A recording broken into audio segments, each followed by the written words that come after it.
अक्रूर जी शाम को जब रथ से गोकुल पहुंचे वृंदावन, तो भगवान जो है गाय चराकर आ चुके थे।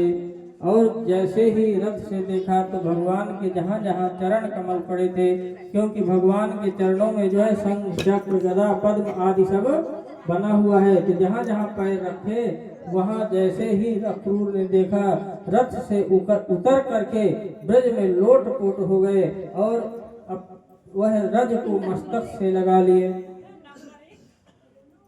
नंद गांव पहुंचे और जाकर के नंद महल के पास में गए, तो दोनों भैया देखकर खुश हो गए। चाचा जी आ गए, चाचा जी आ गए, दोनों हाथ पकड़ करके नंद महल को ले गए। खूब आव भगत हुई, स्वागत सत्कार हुआ, भोजन प्रसाद आदि ग्रहण करने के पश्चात जो है नंद जी ने पूछा, अक्रूर जी आपके आगमन का कारण क्या है? तो अक्रूर जी कहते हैं कि मुझे जो है कंस ने भेजा है।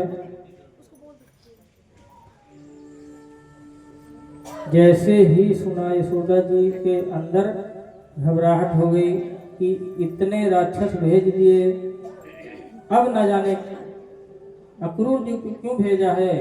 तो अक्रूर जी आप इसलिए आए हैं, तो बताते हैं कि कंस जो है बहुत सुंदर एक यज्ञ कर रहा है, धनुर्यज्ञ, और उस धनुर्यज्ञ में आपके दोनों लालाओं को बुलाया है। क्यों बुलाया है?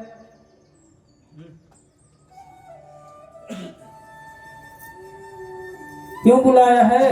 हमारे लालाओं का वहां क्या काम? बोले आपके ये दोनों कृष्ण और बलराम की वीरता सुन करके उसने बुलाया है कि जो है बहुत वीर हैं, गोवर्धन पर्वत को धारण कर लिए आदि आदि, इसलिए मेरे को जो है भेजा है। नंद यशोदा ने मना कर दिया कि हम तो वहां नहीं भेजेंगे, वहां बहुत बड़े बड़े राक्षस हैं और वहां पर जो है हमारे लाला का जाना सुरक्षित नहीं है, इसलिए हम तो नहीं भेजेंगे। भगवान कृष्ण और बलराम दोनों मैया के हाथ पकड़कर बोले, मैया 2 दिन की तो बात है, यज्ञ दिखावेंगे, मेला देख करके आ जाएंगे। ये बोली ना, मैं तो तुमको ना भेजूंगी, यही इतना उत्पात है गयो, वहां जाकर के न जाने कितना उत्पात होगो, मैं तो नहीं भेजूंगी। यशोदा जी ने साफ मना कर दी। भगवान बाबा के पास बैठ गए, नंद बाबा के पास, उनको कैसे कैसे करके मनाने लगे। तब नंद बाबा बोले कि कंस का आदेश है, कंस का आदेश तो मानना ही पड़ेगा, नहीं तो पूरे ब्रज में उत्पात हो जाएगा। इधर रथ खड़ा देखे तो सभी ग्वाल जो है आकर के देखने लगे कि आज नंद महल के बाहर कौन सा रथ आया है। सभी के मन में एक अजीब सी बेचैनी होने लगी। क्यों? क्योंकि जो प्रेमी का हृदय होता है, कुछ अनिष्ट होने वाला है तो समझ जाता है कि कुछ न कुछ होने वाला है। सभी ग्वाल बाल इकट्ठे हो गए, सभी गोपियां इकट्ठी हो गई और पूरे ब्रज में यह बात फैल गई कि अक्रूर जी जो है हमारे गोविंद को लेने आए हैं, कृष्ण को लेने आए हैं।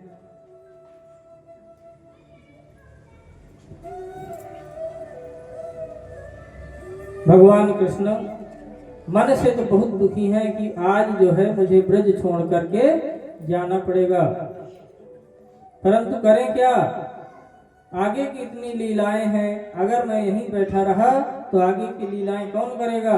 इसलिए जो है जितना गोपियों और ग्वालों के मन में उद्वेगना है, उससे अधिक कहीं भगवान श्री कृष्ण के मन में है कि मैं इन ग्वाल बालों को, जहाँ पर जिनके साथ खेला खाया बचपन बीता, आज उनको सबको छोड़कर मुझे जाना पड़ेगा।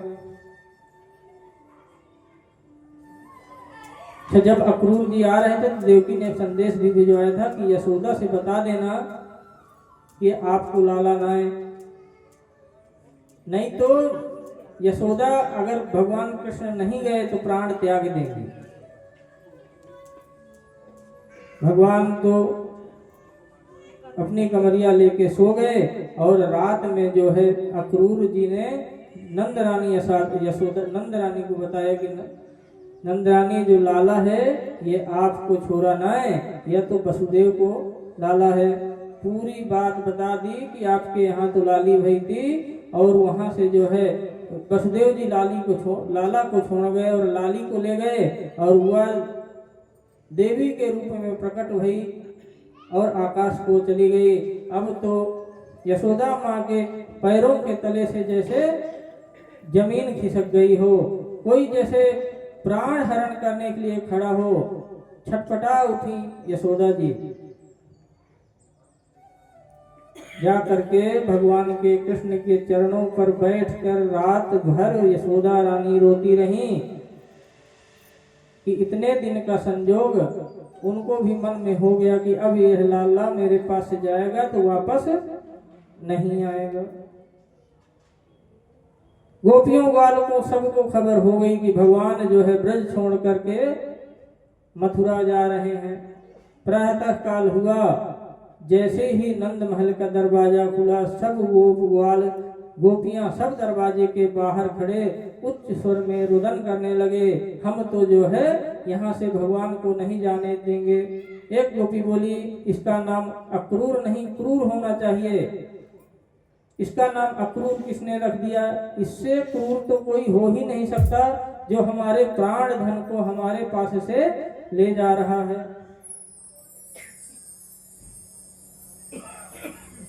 भगवान अपनी तैयारी करके रथ में बैठने लगे तो सभी गोपियां आ करके रथ के आगे खड़ी हो गईं।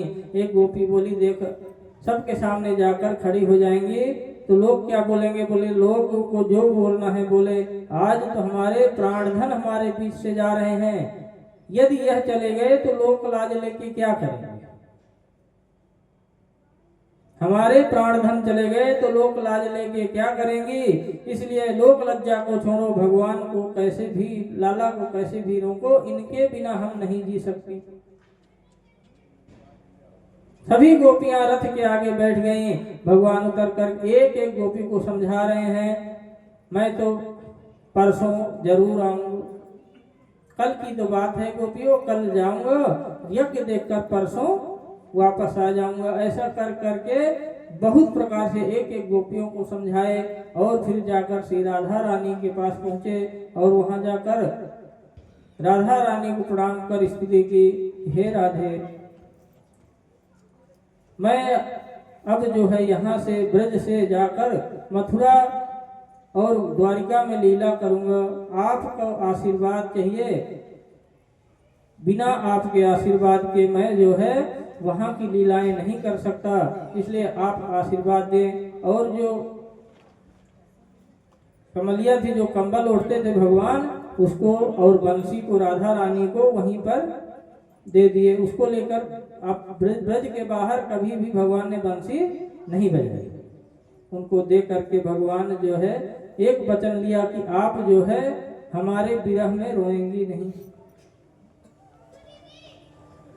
और राधा रानी भी आज्ञा दे दी कि जिसमें प्रेमी की खुशी हो, आपकी खुशी मथुरा जाने में है तो आप मथुरा जाएं। रोना तो आ रहा है राधा रानी को, परंतु रो नहीं सकती कि यदि रोऊंगी तो वचन भंग हो जाएगा। और यहाँ पर कहते हैं कि एक श्राप भी था श्री राधा रानी को 100 वर्ष के बिछड़ने का। आज भगवान 11 वर्ष के हैं और जब पुनः मिलेंगी राधा रानी तो भगवान 111 वर्ष के होंगे। श्री दामा का श्राप है कि आप जो है भगवान से 100 वर्ष के लिए बिछड़ो।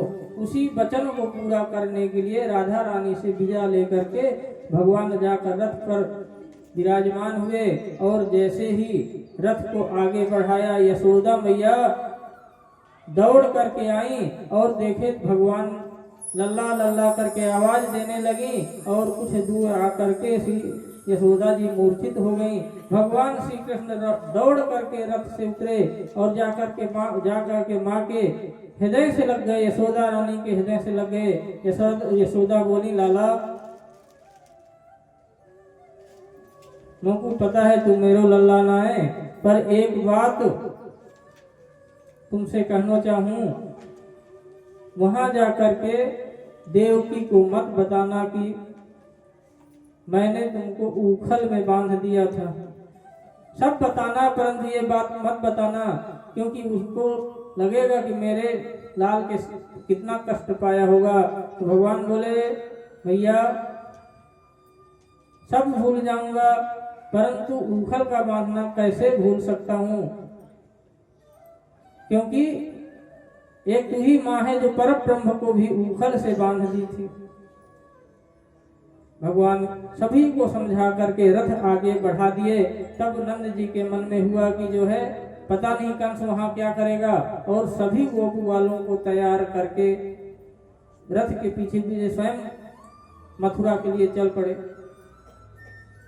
कुछ दूर जाने पर अक्रूर जी को लगा कि मैंने बहुत गलत कर दिया, इनके तो मैं प्राण धन लिए जा रहा हूं, बिना गोपाल के लोग जी नहीं सकते।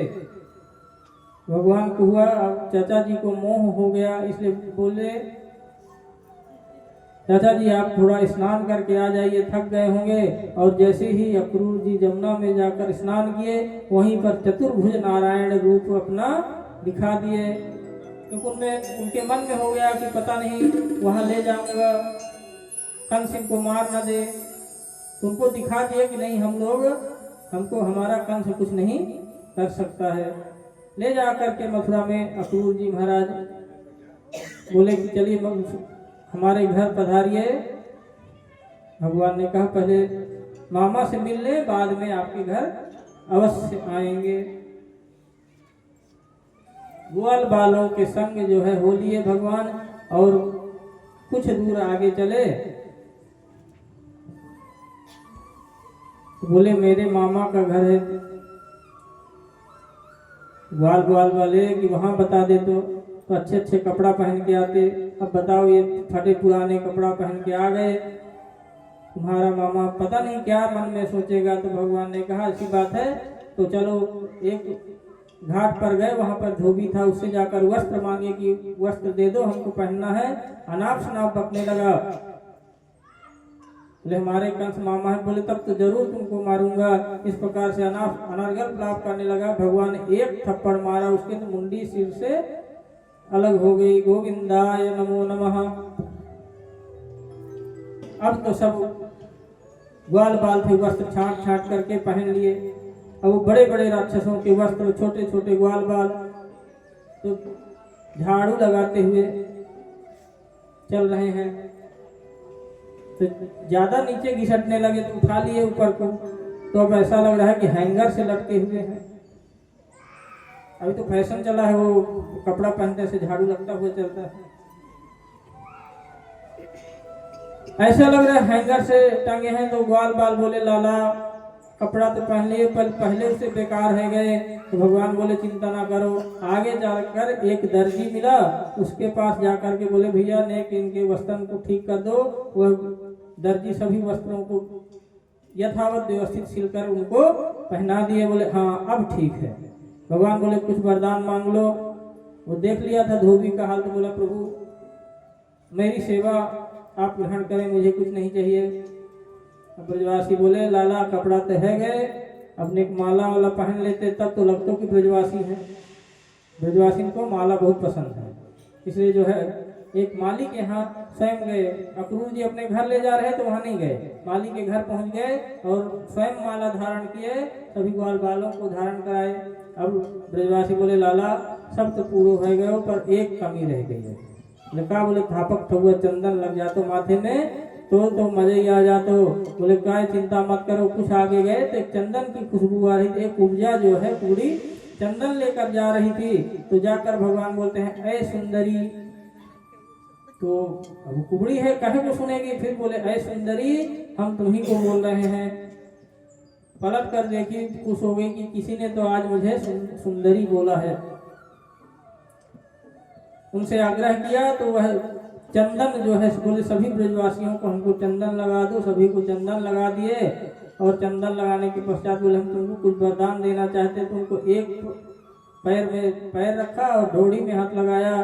तो बलराम जी बोले लाला ये बंदा बनना है, संभल के चलियो। और जैसे ऐसे बोले ऐसे खड़ा के उठाए तो वो इतनी सुंदरी के रूप में परिवर्तित हो गई वजह से। ब्रजवासी बोले हमें तो लगा ये बलवान है पर ये तो बाजीगर भी है, वो कुबड़ी को इतनी सुंदरी बना दिया। वह उपजा जो है बोली प्रभु मेरे घर चले। भगवान ने आशीर्वाद दिया कि हम आपके यहाँ अवश्य आएंगे। अब तो सज धज करके चल पड़े ब्रजवासी और मथुरा में भगवान का स्वागत होने लगा। व्यापारी लोग जो है नाना प्रकार से स्वागत कर रहे हैं पर घर के अंदर नहीं बुला रहे हैं। व्यापारी को दूरदर्शी होना चाहिए, जिसकी सत्ता आती दिखे उसी से मित्रता कर लेनी चाहिए। लगे कि इसकी सत्ता आने वाली है तो वहां से रिश्तेदारी निकालनी शुरू कर देनी चाहिए, नहीं तो सत्ता बदलेगी तो गड़बड़ हो जाएगा। इसलिए वो जो व्यापारी लोग थे वह सब जो है फूल माला से स्वागत कर रहे हैं पर घर में नहीं बुला रहे हैं। कहीं कुछ नहीं हुआ और कंस का ही राज रह गया तो फिर परेशानी हो जाएगी, फिर बाहर से ही स्वागत कर रहे हैं। पूरी मथुरा की जो ग्वालनियां हैं गोपियां हैं वो भगवान को देख करके मोहित हो गई। त्रिभंग ललित भगवान चारों तरफ दृष्टि डालते हुए चल रहे हैं। जब रामावतार में जनकपुर गए थे तो चुपचाप चल रहे थे, सीधा सीधा चल रहे थे, किसी को नहीं देख रहे थे। परंतु यहाँ नयन मटका मटका करके सभी को मोहित करते हुए चल रहे हैं। जादू भरी तेरी अखियां जिधर गई। भगवान की तो नजरों में जादू है। आगे बढ़े और पूरे मथुरा का दर्शन करके शाम को जो है नंद बाबा के पास पहुंच गए। नंद बाबा ने पूछा लाला उधम तो ना कियो? बोले ना बाबा, दाऊ भैया साथ में थे, पूछ लो। बोले नहीं उधम मत करना, यहाँ तो बड़े बड़े राक्षस रहते हैं। दूसरे दिन सुबह तैयार होकर के भगवान सीधा धनुषशाला पहुंच गए और वहां जा करके रक्षकों से पूछा कि हम नेक धनुष देख लें, तो बोले देख लो। बोले नेक उठा के देख लें, तो रक्षक जो थे हंसने लगे। 10 साल को छोरा धनुष उठाए वो, और जैसे ही हंसने लगे भगवान ने धनुष उठा करके प्रत्यंचा चढ़ाई, धनुष टूट गया। धड़ाम दे आवाज हुई, कंस समझ गया। किसी ने जाकर कहा कि 2 बालक आए हैं और धनुष तोड़ दिए। समझ गया मेरी गारंटी खत्म, मेरी जो वैलिडिटी थी वो खत्म हो गई, धनुष टूट गया। अब तो मुझे मारने वाला आ गया है। सतर्क हो गया, मतलब कुछ भी काला देखता है। कृष्ण आ गया, कृष्ण आ गया, इस प्रकार से जो है भयभीत हो गया, भयाक्रांत हो गया कंस। तैयार होकर भगवान गए द्वार पर जो है कुबलिया पेड़ हाथी को लगवा दिया। भगवान ने कहा एक रास्ता दे दो, हमको अंदर जाना है। नहीं माने तो जो है हाथी के दोनों दांत उखाड़ करके हाथी की खूब पिटाई की और वहीं मारकर दोनों हस्ती दंत जो थे वो हाथ रख लिए। बलराम जी बोले जब यही गड़बड़ है तो अंदर पता नहीं क्या होगा, इसलिए हथियार के रूप में इनको रखो। अंदर जाके रंगमंच में पहुंचे। वहां पर जैसे पहुंचे, मल्लानाम सरिंद्रणाम नरवरः स्त्रीणाम स्मरो मूर्तिमान। कंस वहां पहले से ही सभा लगाए हुए बैठा था, बड़े बड़े पहलवान आदि सब थे और पूरे नगर वासियों को बुला कर रखा था। उसके मन में था कि सबके सामने मैं इनको मारूंगा। और वहां कैसे दर्शन करें, जाकी रही भावना जैसी, जाकी रही भावना जैसी, जाकी रही भावना जैसी, प्रभु मूरत देखी दिन कैसी, प्रभु मूरत देखी दिन कैसी, जाकी रही जिसकी जैसी भावना थी उसी प्रकार देख रहे हैं। जो पहलवान थे उनको पहलवान के रूप में दिख रहे हैं। स्त्रियों को जो है बड़ी स्त्रियों को बच्चे के समान दिख रहे हैं, युवतियों को कुमारावस्था के दिख रहे हैं। गोपगढ़ थे उनको स्वजन अपने स्वजन दिख रहे हैं और कंस को मृत्यु के रूप में दिख रहे हैं। वहां जाकर गए तो शंखचूड़ और चारुण ने जो है लड़ने के लिए कहा। भगवान बोले कि हम तो छोटे छोटे नेक से बालक हैं, तुम इतने बड़े बड़े शरीरन के पहलवान, हम तुमसे कैसे लड़ेंगे। बोला चारुण कि अभी अभी हमने देखा है तुम जो है इतने राक्षसों का वध करके आ रहे हो और यहाँ आकर बोल रहे हो नेक नेक से बालक हैं, युद्ध में आओ। और जैसे युद्ध के लिए ललकारा तो बलराम और कृष्ण जो है कंस चारुण और मुष्टिक से जो है युद्ध किए और दोनों को जो है मार दिए। अब तो कंस बड़बड़ाने लगा, पकड़ लो दोनों को, मार दो दोनों को, इन दोनों को छोड़ना नहीं, बंदी बना लो।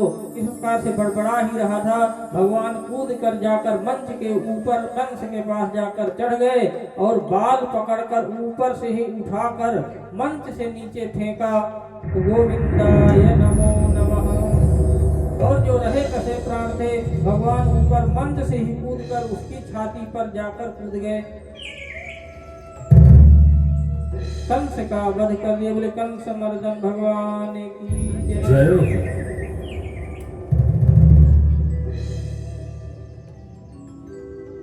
भगवान कंस को मार करके माता पिता के बंधन को खोला। वहीं पर वसुदेव और उनकी माँ को जो है देवकी को भी कंस ने बंदी बनाकर रखा था कि देखना तुम्हारे सामने तुम्हारे पुत्रों का मैं वध करूंगा। उग्रसेन अपने पिता को भी बंदी बनाकर रखा था। सर्वप्रथम जाकर महाराज उग्रसेन की बेड़ी खुलवाई और अपने माता पिता की बेड़ी खुलवाकर आज देवकी जी अपने पुत्र को देखी है। भगवान क्षमा मांगने लगे, क्षमा करना माँ, पिता पुत्र के होते हुए भी आप लोगों ने बहुत कष्ट सहा, मैं आप लोगों की सेवा नहीं कर सका। पुत्र के होते हुए माता पिता को कष्ट मिले, इससे दुर्भाग्य की बात क्या है।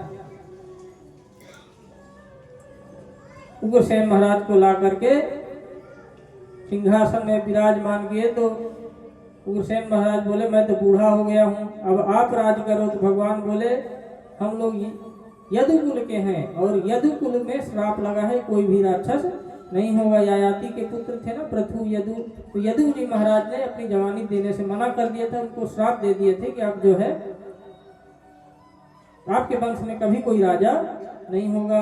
उग्रसेन महाराज को राजा बना करके और माता पिता को भगवान सुख देने लगे। इधर नंद बाबा पहुंच गए, लाला अब तो सब काम है गए, चल घर। भगवान बोले बाबा अभी बहुत काम है, मैं कुछ काम करके 1-2 दिन में आ जाऊंगा, आप चलो। नंद बाबा समझ गए कि अब यह ब्रज वापस नहीं जाएंगे। मन मार करके गोप ग्वाल सब और नंद बाबा ब्रज को आ गए।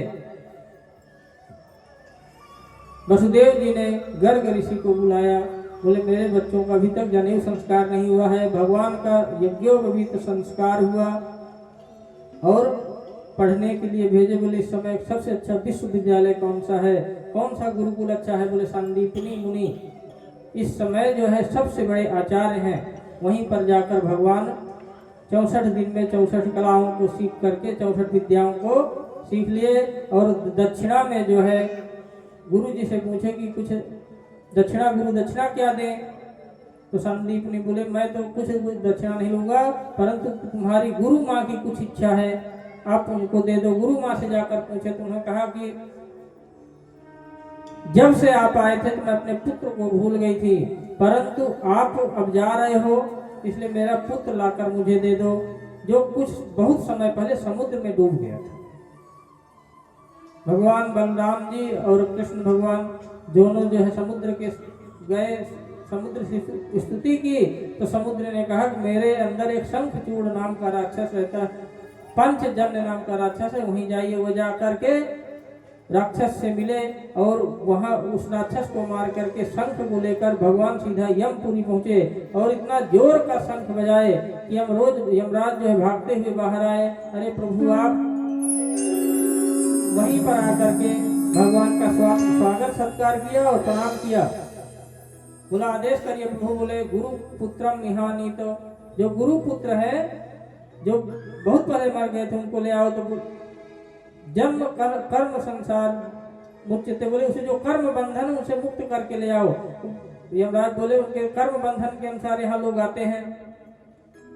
भगवान बोले कर्म बंधन निहानितम, कर्म उसके जो जितने कर्म हो सब काट दो।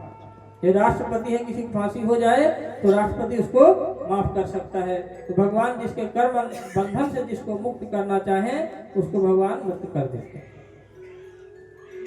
गुरु पुत्र को लाकर गुरु माँ को दिए। अब देखिए यमराज जी के यहाँ गए थे, परंतु भगवान गए पर यमराज जी अंदर नहीं ले गए, दरवाजे से ही बाड़ी से सत्कार करके वापस भेज दिया।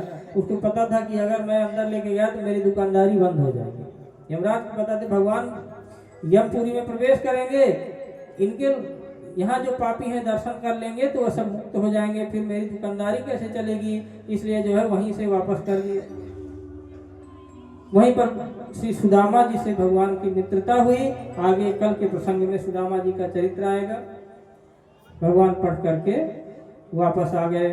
एक दिन भगवान जो है देखे कि उद्धव जी जो है हमारे सखा हैं, उनको ज्ञान का बहुत अभिमान है। इनके अभिमान को किस प्रकार से कैसे दूर करें। बोली इस समय गोपियों से बड़ा गुरु इनका कोई नहीं बन सकता, राधा रानी से बड़ा गुरु कोई नहीं बन सकता। इसलिए उनको जो है एक दिन भगवान बैठे अपने कक्ष में रो रहे थे।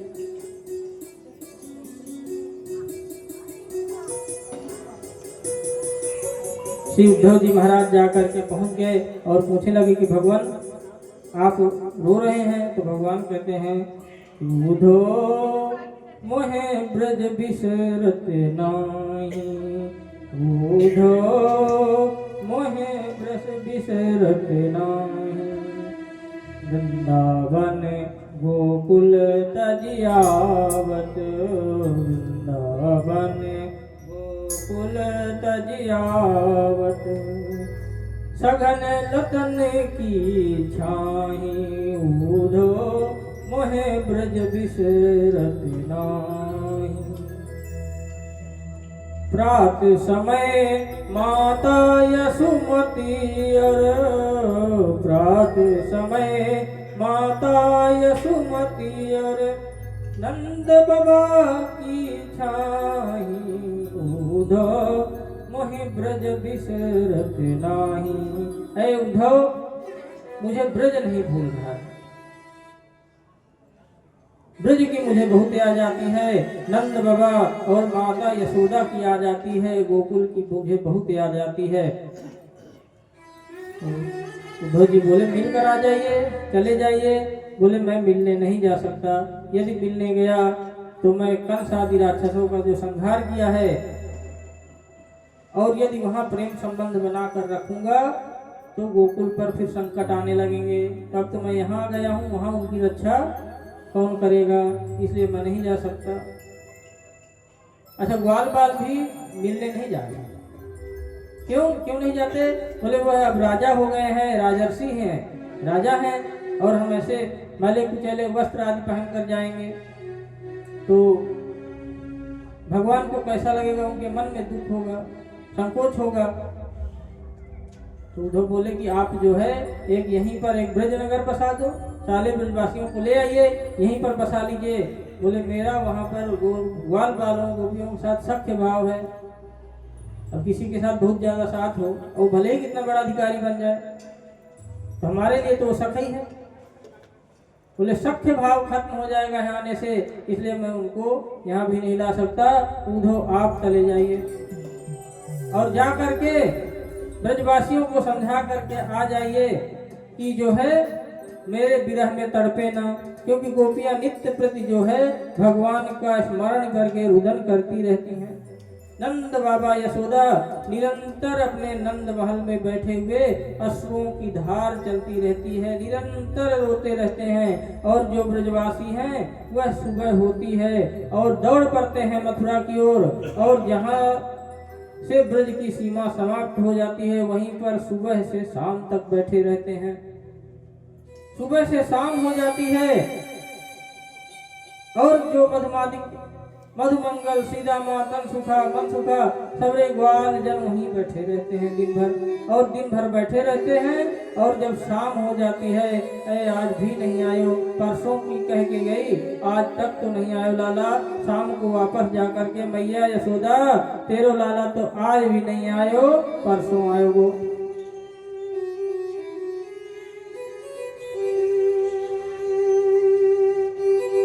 नित्य प्रति ब्रजवासियों का यही नियम है। अरे कहाँ तक कहें, जो गाय है वह चारा खाना छोड़ दी है।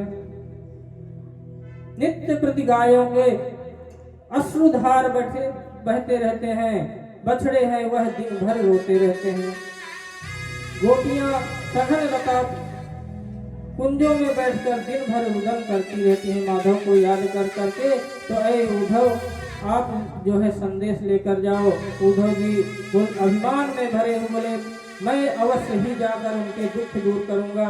और रथ पर सवार होकर चलने लगे तो दौड़ पड़े भगवान। ए उद्धव रुको, थोड़ा सा रुकिए। और ले जाकर अपना मोर पुच्छ और अपना पीताम्बर उद्धव के गले में डाल दिया। यदि आप ऐसे जाओगे तो ब्रजवासी आपसे बात ही नहीं करेंगे, इसलिए मोर पंख पहना दिए और अपनी पीताम्बरी भगवान ने उनको उड़ा दी। रथ चल पड़ा और जैसे ही ब्रज की सीमा में प्रवेश करने लगा, तन सुखा मन सुखा धन सुखा सब ग्वाल बार दौड़ पड़े। आज देखो हमारे भगवान कृष्ण आए हैं, उसी रथ पर जो है अक्रूर जी बैठा करके ले गए थे। दौड़ पड़े और जाकर के पर्दा हटाकर देखा तो उसके अंदर से श्री उद्धव जी महाराज मोर पुच्छ धारण किए हुए निकले। मधुमंगल बोले, आज मैं यह बताऊंगा, परसों के कही गई, आज 5 वर्ष बाद ये आयो है। और जाकर जैसे ही उद्धव जी को देखा मन दुखी हो गया। उद्धव जी उतरे, रथ के अंदर देखा तो कोई नहीं। उद्धव जी ने राम राम करके बोलो, नंद महल जानो है, मैं मथुरा से आयो हूँ, मोए कृष्ण ने भेजो है। मधुमंगल बोले, आज याद आई आने। अरे ब्रज के बिहरी लोग बिचाए, ब्रज के बिहरी लोग बिचारे, बिन गोपाल सगे से ठाड़े, ब्रज के बिहरी लोग बिचारे, अति दुर्बल तन्हारे, ब्रज के बिहरी लोग बिचारे, माता यशोदा पंथ निहारे, निरखत सांझ सकारे, ब्रज के बिहरी लोग बिचारे। मधुमंगल बोले, के रे आज याद आई। अरे हम तो ऐसे हो गए हैं जैसे किसी को कोई ठग कर भाग गया हो। ये तुम्हारा कृष्ण तो हमको अपने प्रेम जाल पर फंसा करके ठग करके भाग गया है। देख रहे हो ये गाय चारा न खाने के कारण कितनी पतरी है गई है। अति दुर्बल तन्हारे, खाना छोड़ दी है गाय जब से भगवान ब्रज को छोड़ कर गए। माता यशोदा पंथ निहारे, माता यशोदा नित्य प्रति दरवाजे पर बैठी और नंद बाबा दिन भर रुदन करते रहते हैं, आज तो हमारा लाला जरूर आएगा।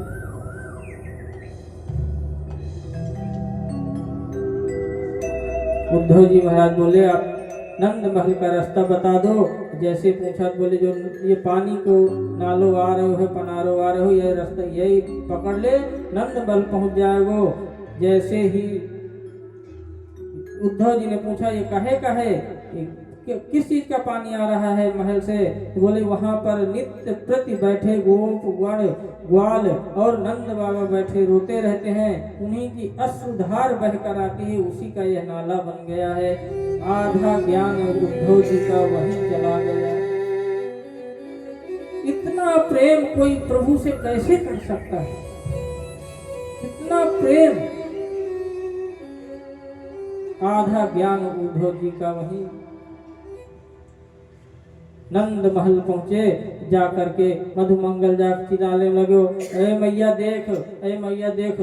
उद्धव जी आए हैं मथुरा से संदेश लेकर। यशोदा ही बोली, अरे मधुमंगल, मैं तुमको कई बार समझा चुकी, मेरे लाला अंदर सो रहे हो, हल्ला मत किया कर, आभाल सुला के आई हूँ और तू आकर हल्ला कर रहे हो।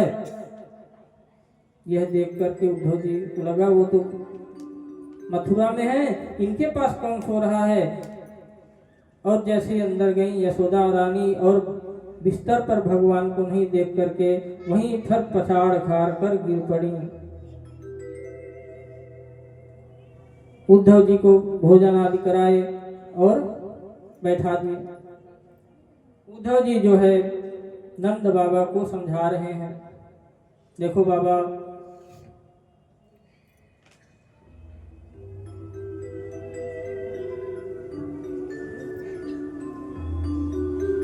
ये जो कृष्ण है वह आपके पुत्र नहीं है, वह तो साक्षात परमात्मा है, निर्गुण स्वरूप है, उसका कोई स्वरूप नहीं है।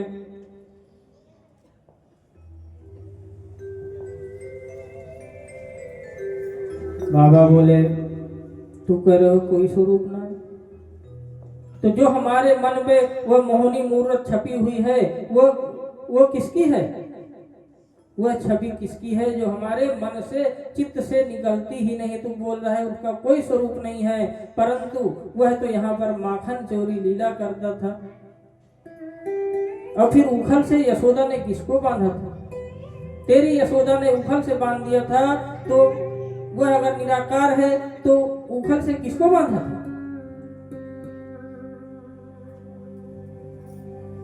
अब तो बोल रहा है कि वह परमात्मा है, आपके पुत्र नहीं है। तो यहाँ तो हमको रोज बाबा बाबा कहकर पुकारते, तेरी बात हम कैसे मान लें? और फिर तू बोल रहा परमात्मा है, उनको भूल जाओ। तो जिसको परमात्मा जैसा पुत्र मिला हो उस पुत्र को हम कैसे भूल जाएं? अरे किसी का पागल बेटा भी घर से चला जाए तो उसको लोग भूलते नहीं, वह तो परमात्मा है। परमात्मा को कैसे भूल जाए जो सगुण साकार के रूप में हम लोगों के बीच में विद्यमान था। उद्धव जी बोले, परमात्मा तो हर जगह है बाबा। बोले, तुम तो ऐसे बोल रहे हो किसी को प्यास लगी हो और गला सूखा जा रहा हो और बोलो कि पानी कहाँ नहीं है। पानी तो सर्वत्र विराजमान है, हवा में पानी है, पेड़ में पानी है, तो पेड़ के पानी से पेट नहीं भरे। पेट तो पानी पीने से ही बुझेगी। तो हमारे अंदर जो श्याम सुंदर चित्तजोर की छवि है वह तो केवल उसके दर्शन से ही प्यास बुझेगी।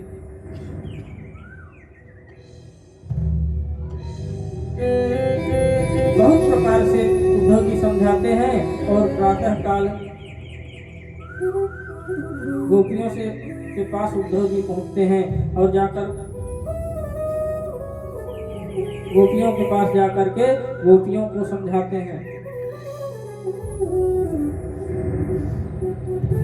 तमाम निर्गुण उपदेश दिए तो गोपी बोलती हैं, उद्धव मत आइयो समझाने, जाको कांटो लगे सोई जाने, उद्धव मत आइयो समझाने, जाय बसे है दूर बिरज में, जाय बसे हैं दूर बिरज में, भेजत हैं संदेशा, उद्धव मत आइयो समझाने, हम तो प्रीत की राह तकत हैं, हमको प्रीत की राह तकत हैं। रूप हो गया कैसा ऊधो, जाको काटो लगे सोई जाने। ऊधो जाको काटो लगे सोई जाने। और कहती हैं कि जाना और उस नंदलाल से कहना, कहियो वसुमन जलधार सो यमुना। जाकर बताना कि ब्रजवासियों के जो अश्रुपात होते हैं उससे यमुना जी खारी हो गई हैं। इस प्रकार से उपदेश दे रहे थे तो एक गोपी बोली, आज मेरे साथ भगवान ने बहुत गलत किया। बोले क्या गलत किया? बोले आए और मटकी फोड़कर चले गए। ऐसी चर्चा कर रही हैं। उद्धव जी खड़े खड़े वहीं पर सुन रहे हैं और उपदेश दे ही रहे थे। इतने में एक भौरा आया और वहीं बैठ गया गोपियों के चरणों में। उद्धव जी कहते हैं कि आप जो है निर्गुण स्वरूप का उपासन करो। आप जो है निर्गुण स्वरूप का उपासन करो, निर्गुण स्वरूप को पूजो। तो गोपियां कहती हैं कि ऊधो मन न भये 10-20, ऊधो मन न भये 10-20। एक तो गयो श्याम संग, एक हतो सो गयो श्याम संग। कौन आराधेगी ऊधो मन न भये 10-20। ऐ ऊधो, जो एक ही मन था हमारे पास वह तो श्याम सुंदर लेकर चले गए। अब ये तुम्हारे निर्गुण स्वरूप को उपासन के लिए हम कौन सा मन लाएं? नाना प्रकार से उद्धव जी समझा रहे हैं, परंतु गोपियों के वो समझ रहे थे कि गंवार हैं, इनको कुछ नहीं पता। उसी समय एक भंवरा आकर राधा रानी के चरणों में बैठा।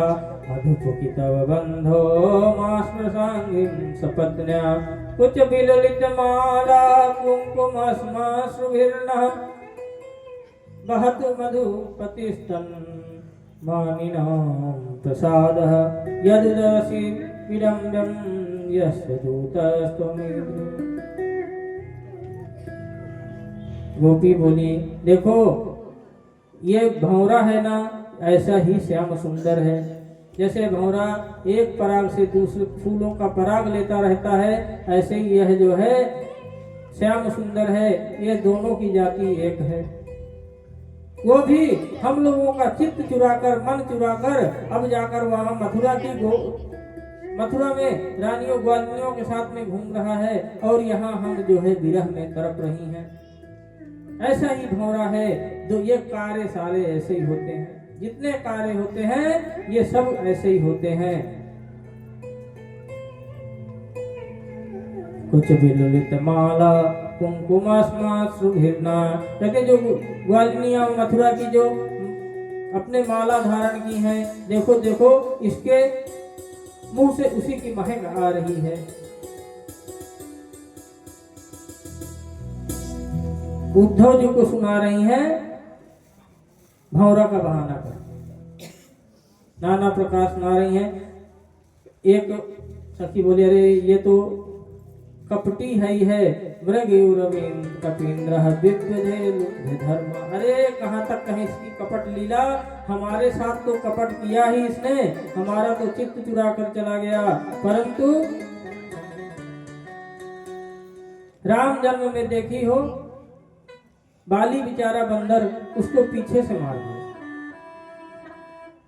श्रीमकित विरूपां सृजितः कामयानां, अरे कहाँ तक कहें जो सूर्पनखा बिचारी प्रणय याचना, प्रेम की याचना लेकर आई थी कि उसके नाक कान कटवा दिए।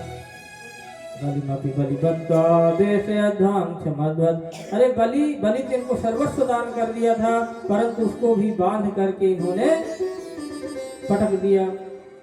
ये बहुत बड़ा कपटी है। यह सब उद्धव जी सुन रहे थे। तो धो सूधो है चलो सुन गोपिन के बैन। उद्धव जी समझ रहे थे कि गोपियों को कोई ज्ञान नहीं है, मैं जाकर के इनको ज्ञान दूंगा। और वहां जब जाकर के उनकी प्रेम दशा को देखे तो पहले तो पूरा का पूरा ज्ञान चला गया। अब तो जो है समझ गए कि गोपियां साधारण नहीं है, यह तो जानती है कि यह परमात्मा है, यह जानती है कि यह परमात्मा है। और मैं इनको गंवार समझ रहा था कि इनको कुछ नहीं पता। इस प्रकार से जो है उद्धव मन में पश्चाताप करने लगे और जाकर किशोरी जी के चरणों में गिर पड़े, मुझे भी जो है प्रेम की दीक्षा दीजिए। किशोरी जी को गुरु बना लिए उद्धव जी। और वहीं पर जो है ज्ञान गुदड़ी जगह है, कहते हैं गोपियों ने उद्धव की ज्ञान की गुदड़ी बना दी।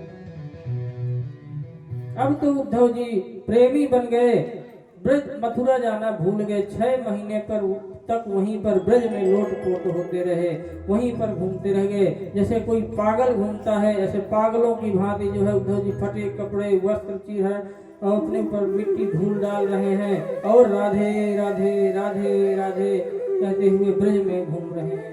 बहुत दिनों बाद उद्धव वापस आए और उद्धव की दशा देखकर भगवान बोले, अरे उद्धव ये क्या हो गया।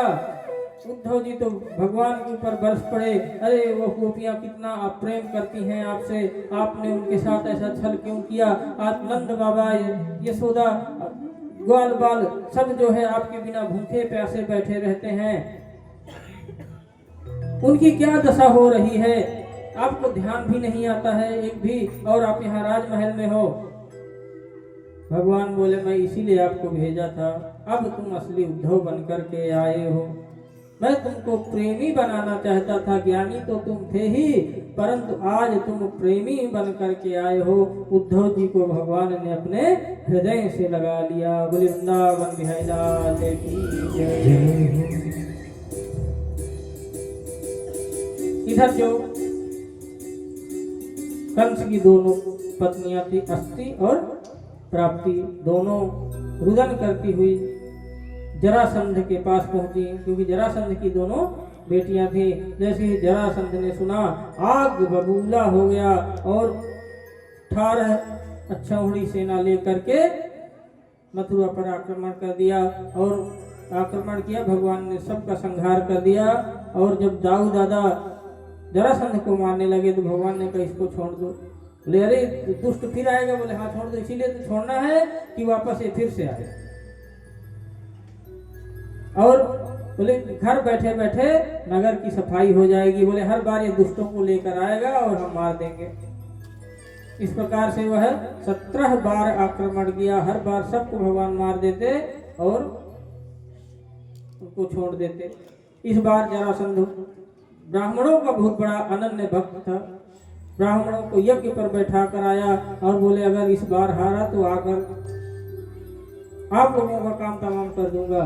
तो भगवान ब्राह्मणों की रक्षा के लिए इस बार रणछोड़ बनने का मन कर लिया। इस बार जो है रण से भागना है। योग माया विश्वकर्मा को बुलाकर सुंदर द्वारिकापुरी का निर्माण करवा दिया और दाऊ दादा से बोले दादा इस बार युद्ध से भागना है। बोले लोग बेइज्जती करेंगे, लोग रणछोड़ बोलेंगे। बोले माखन चोर और दुनिया भर के नाम तो है, एक नाम और जुड़ जाएगा रणछोड़।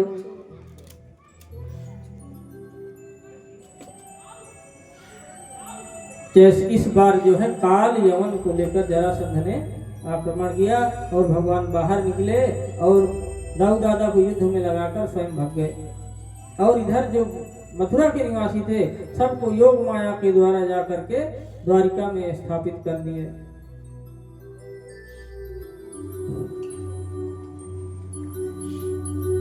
और भगवान भगे, कालेवन पीछे पीछे भगा, क्योंकि कालेवन को भगवान वरदानिक था। यह गार्ग ऋषि का पुत्र था और काल जंग नामक राक्षस को उन्होंने दे दिया था, इसलिए यह यवन हो गया था, उसको वरदान था कि ये हाथ से नहीं मरेगा।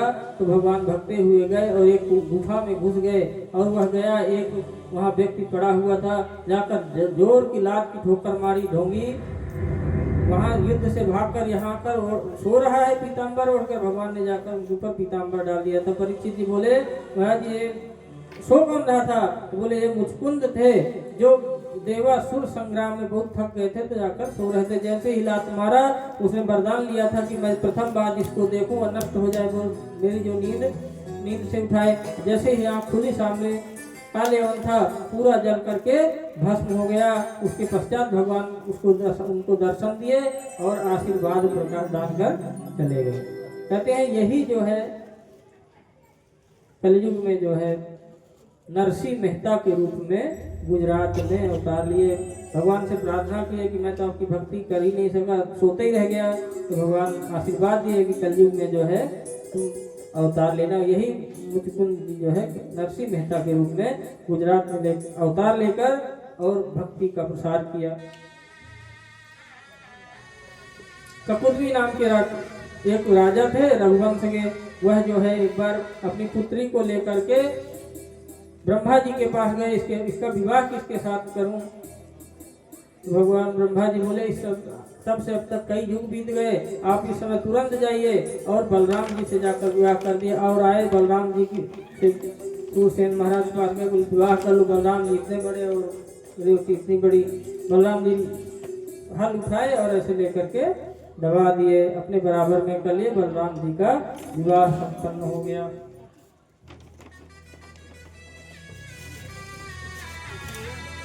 इधर एक भीष्मक नाम के राजा हैं। भगवान भीष्मक सुताम रुक्मणीम रुचिराननाम राक्षसेन विधानेन उपयामि वितसुतम। परीक्षित जी महाराज कहते हैं कि हे प्रभु कृपा करके बताएं कि भगवान ने राक्षसी विधि से विवाह क्यों किया। श्री सुखदेव जी महाराज कहते हैं कि राजा शीत भीष्मको नाम, एक भीष्मक नाम के राजा थे। उनके 4 पुत्र थे, रुक्मी, रुक्मरथ, रुक्मबाहु, रुक्मकेश और रुक्ममाली, और पुत्री थी रुक्मी। एक ही बहन थी। भीष्मक जी का मन था कि भगवान श्री कृष्ण के साथ में इनका विवाह किया जाए, परंतु रुक्मी जो है शिशुपाल का मित्र था, बहुत दुष्ट था, इसलिए वह जाकर के शिशुपाल के यहाँ जाकर नेक करके आ गया। बोले मैं शिशुपाल के साथ में विवाह करूंगा। भीष्मक बोले मैं भगवान के साथ में विवाह करना है, परंतु नहीं माना। बोले ठीक है जैसे तुमको करना है कर लो। उधर जो है नारद जी जाकर भगवान के गुणानुवाद गा करके रुक्मिणी जी के कान में जो है भगवान की एक छवि बना दी। इधर जैसे रुक्मिणी जी को पता चला कि मेरा विवाह मेरा भाई शिशुपाल के हाथ तय करके आ गया है, तुरंत एक ब्राह्मण को बुलाई और एक पत्र लिख करके बोले जल्द से जल्द जाइए और द्वारिकाधीश को यह पत्र देकर आए। और इधर शिशुपाल जो है दूल्हा बन गया, बारात लेकर चल पड़ा। और 2 दिन विवाह के बचे हैं। ब्राह्मण जैसे ही वहां गए, पहले भगवान के दरबार में ब्राह्मणों को कोई रोक नहीं थी, कहीं भी जा सकते हैं। सीधा डंडा लेकर भगवान के पास में जाकर भगवान को पत्र दिया। भगवान को जाकर पत्र दिए तो भगवान बोले ये पत्र आप ही पढ़ दीजिए। बोले भगवान आपका प्राइवेट पत्र है। रुक्मिणी जी लिखी है, क्या बोलते हैं उसको अंग्रेजी में, लेटर लिखी है रुक्मिणी जी भगवान को। बोले आपका लेटर है, आपका पत्र है, आपका पत्र मैं कैसे पढ़ूं? बोले मेरा जो भी जीवन है सब खुली किताब है, ब्राह्मणों से कुछ भी छिपा हुआ नहीं है, आप पढ़ें। तो ब्राह्मण पत्र पढ़ने लगे। सूत्रा गुणान भुवन सुंदर सुन्वताम में निर्वश कर्ण विवरीह तुम। हे त्रिभुवन सुंदर गुणान, हे भुवन सुंदर प्रभु।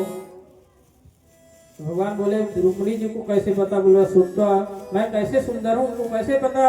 बोले सुत्वा सुन करके, नारद जी से सुन करके रुक्मिणी जी के मन में एक भगवान की छवि बन गई है। सुत्वा गुणान, बोले सुंदर हो और गुण न हो। बोले सुत्वा गुणान भुवन, आप जो है गुण और सुंदरता में सबसे ऊपर है। रूपम दृशाम मतिमता मखिलार्थ लाभम।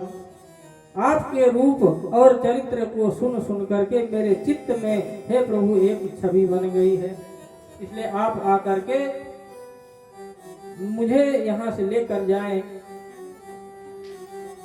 नहीं तो मैं जो है प्राण त्याग दूंगी, शिशुपाल से विवाह नहीं करूंगी।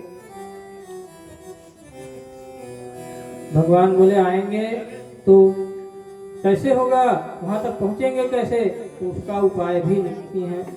अंतःपुरांतरचर्ये मनिहत्य बंधु।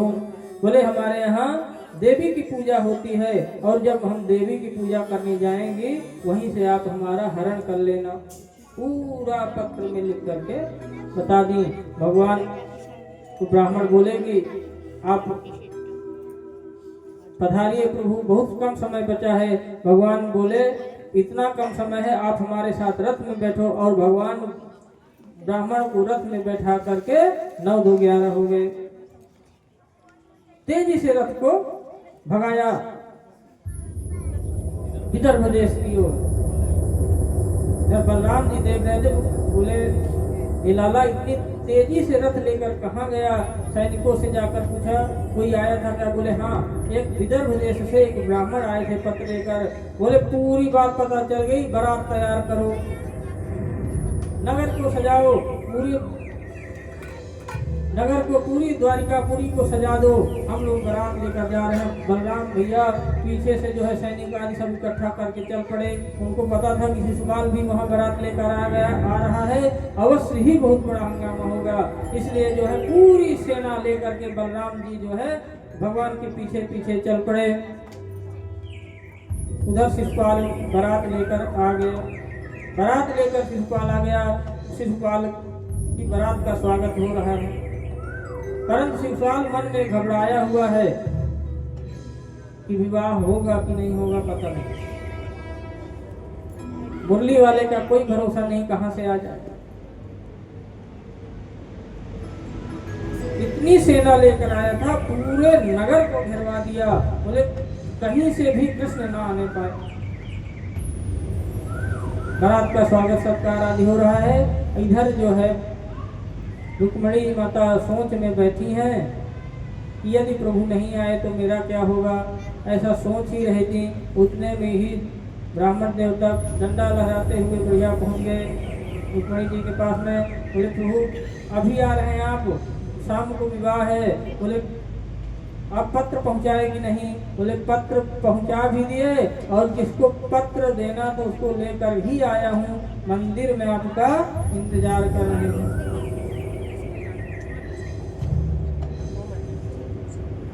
रुक्मिणी जी थाली सजाकर पूजा की और अपने सखियों के साथ में कुछ साथ में सैनिक भी चल पड़े। और जैसे ही पूजा करके बाहर निकली, सैनिकों ने रुक्मिणी जी को देखा तो इतनी सुंदर है रुक्मिणी माता की, देखते ही रह गए।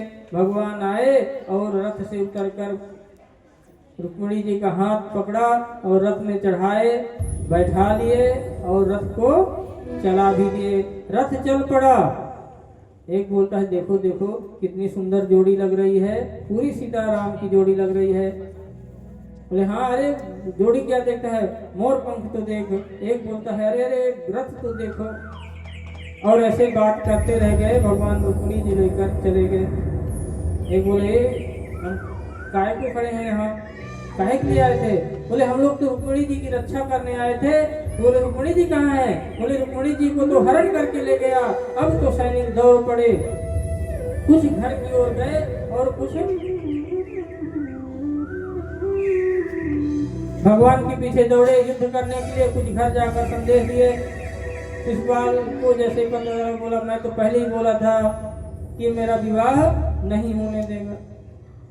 अब रुक्मिणी जो है अहंकार में भरा हुआ तलवार लेकर के चल पड़ा। आज तो चाहे कुछ भी हो जाए मैं इसको कृष्ण को नहीं छोड़ूंगा।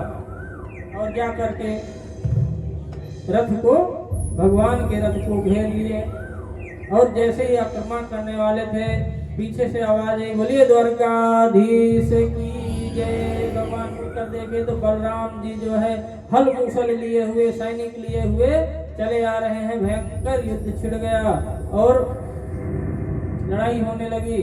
और युद्ध करते करते भगवान ने जो है ना रुक्मी को पकड़ लिए और जैसे ही मारने के लिए उद्यत हुए तो रुक्मिणी जो है पैर पकड़ लेंगी, प्रभु इसका वध मत करिए, चाहे जैसा भी हो पर है तो मेरा भाई,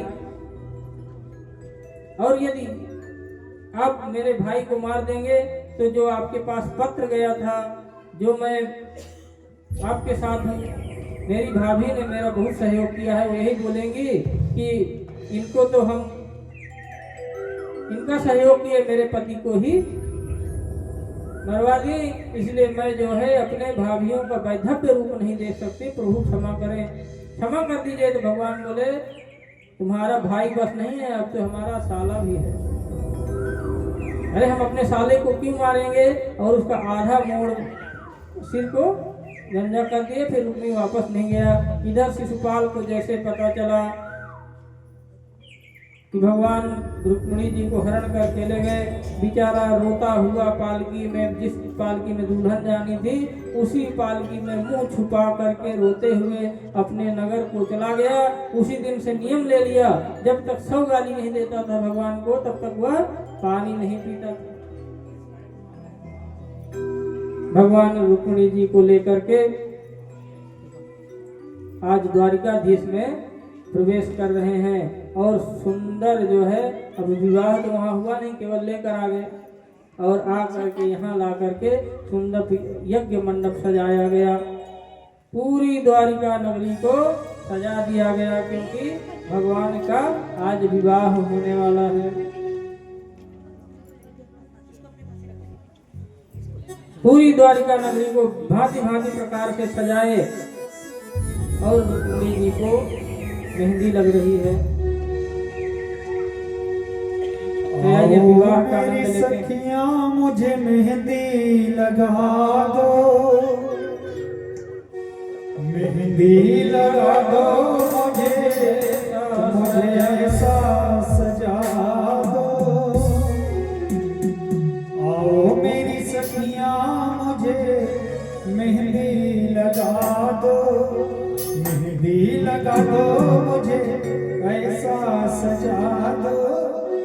मुझे श्याम सुंदर की दुल्हन बना दो, मुझे श्याम सुंदर की दुल्हन बना दो, मुझे श्याम सुंदर की दुल्हन बना दो, मुझे श्याम सुंदर की दुल्हन बना दो।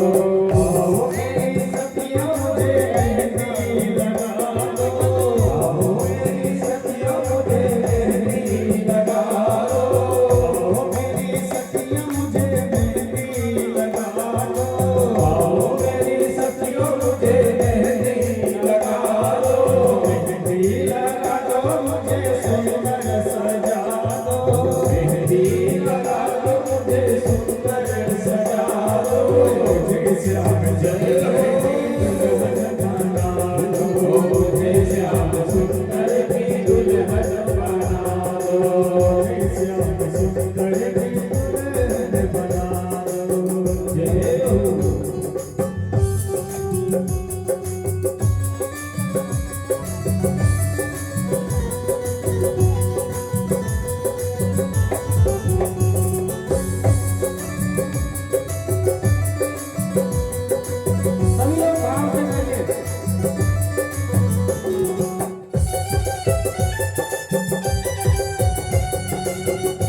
सगाई सतगुरु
जो रंगनाई कोटे ऐसे बोलो सुंदरे जो रंगनाई कोटे सबरो बोला जो कबरों न लूटे सबरो बोला जो कबरों न लूटे सबरो बोला जो कबरों न लूटे सबरो बोला जो कबरों न लूटे सुहाग वाली दुनिया लगा दो सुहाग वाली दुनिया लगा दो सुहाग वाली दुनिया लगा दो सुहाग वाली दुनिया लगा दो मुझे श्याम सुंदर की दुल्हन बना दो मुझे श्याम सुंदर की दुल्हन बना दो मुझे श्याम सुंदर की दुल्हन अभी लोग ताली बजाते हुए श्याम सुंदर की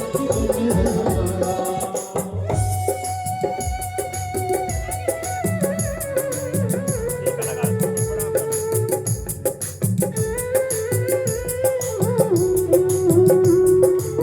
अभी लोग भाव से गाइए ताली बजाते हुए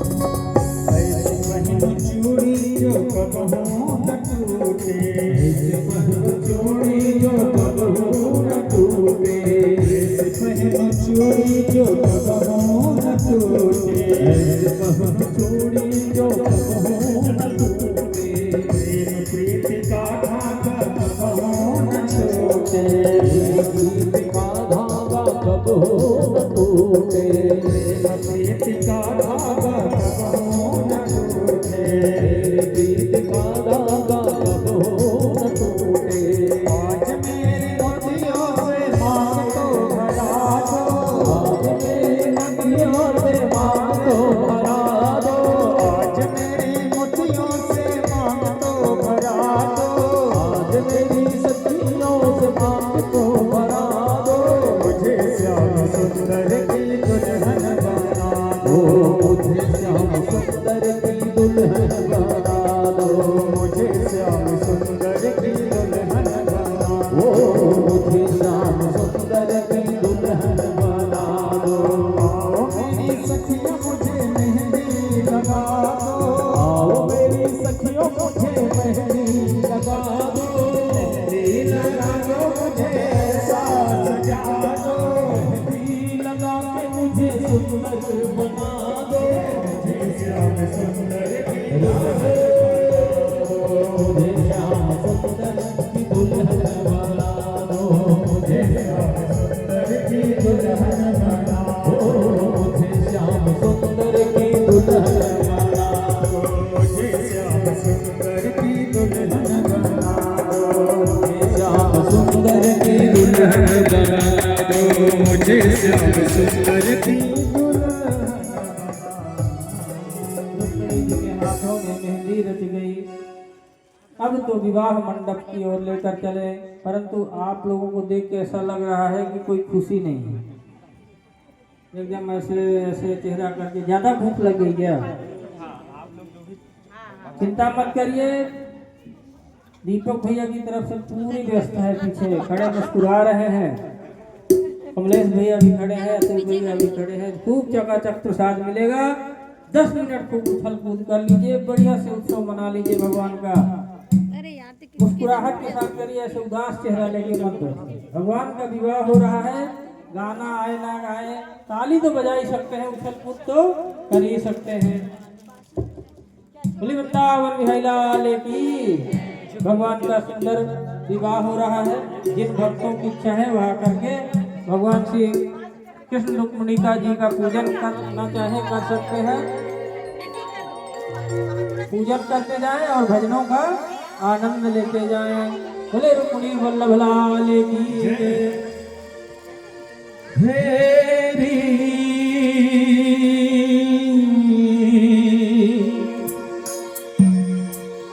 शौक पुरा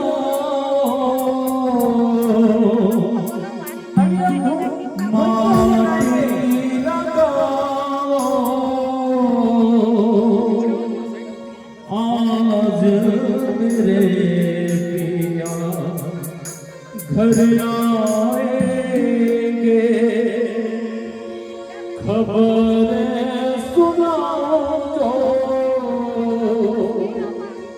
खुशियाँ बताओ जो आज मेरे पिया घर आए हैं छाप बुलाओ माटी लगाओ छाप बुलाओ माटी लगाओ आज मेरे पिया घर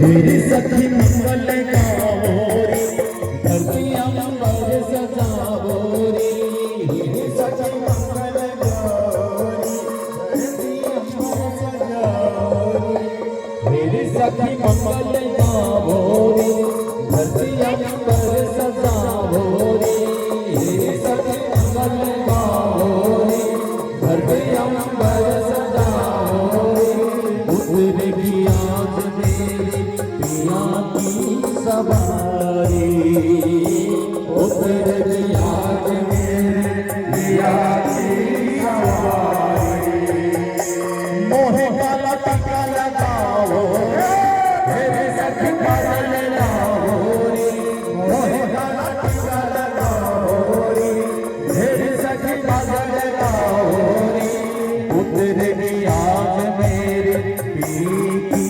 सवारी उतरेगी आज मेरे पिया की सवारी लक्ष्मी जीवारो नजर उतारो लक्ष्मी जीवारो नजर उतारो आज मेरे पिया घर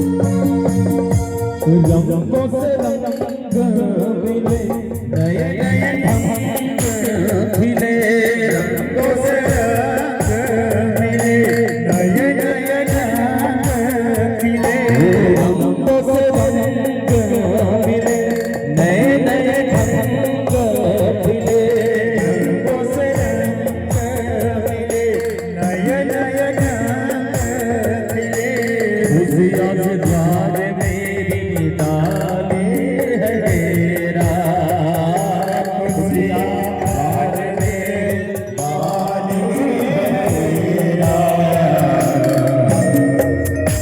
बिहू बिहू पपिया बोले ओहो कोयल जपे बिहू बिहू पपिया बोले ओहो कोयल जपे आंगन आंगन है परियों तेरा आंगन आंगन है परियों तेरा अनहारा बजाओ रे सब मिले अनहारा बजाओ सब मिले अनहारा बजाओ रे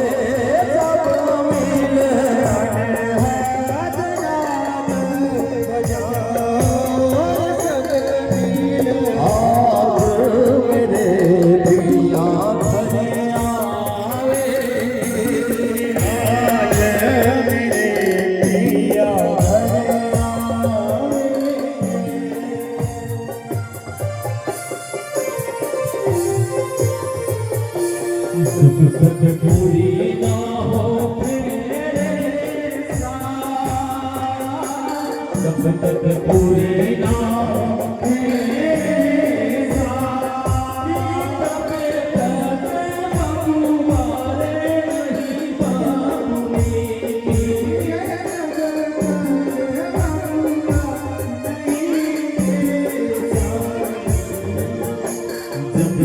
पूरी ना हो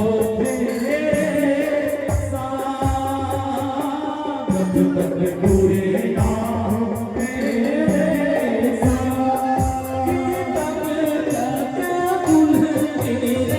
नहीं टूटा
बढ़िया मस्ती में झूमते हुए भगवान की शादी हुई है।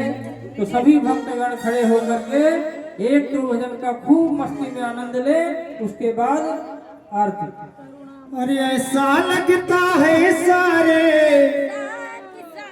ऐसा लगता है सारे संसार की शादी है। बोलिए वृंदावन बिहारी लाल की। ऐसा लगता है कि ऐसे संसार बनाती है। आज मेरे जान की शादी है, आज मेरे जान की शादी है।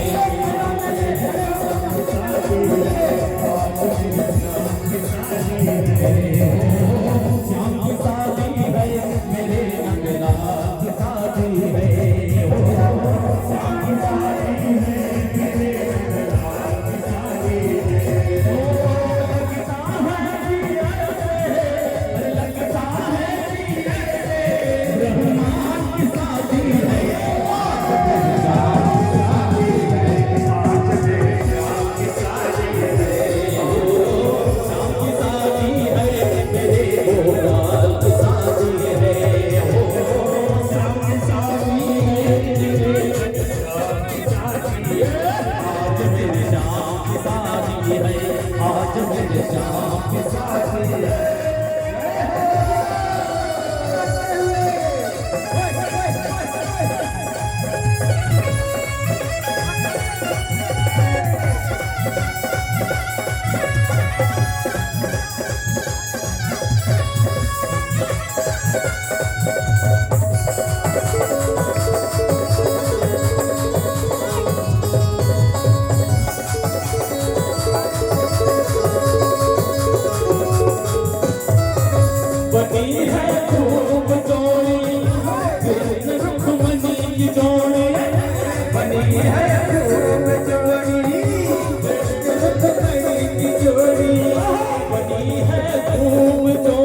ब्रह्मा की शादी है आज मेरे जान की शादी है आज मेरे जान की शादी है आज मेरे जान की शादी है आज मेरे जान की शादी। और क्या कहना है? अरे छोटे छोटे भाइयों पे बड़ भैया, छोटे भाइयों पे बड़ भैया,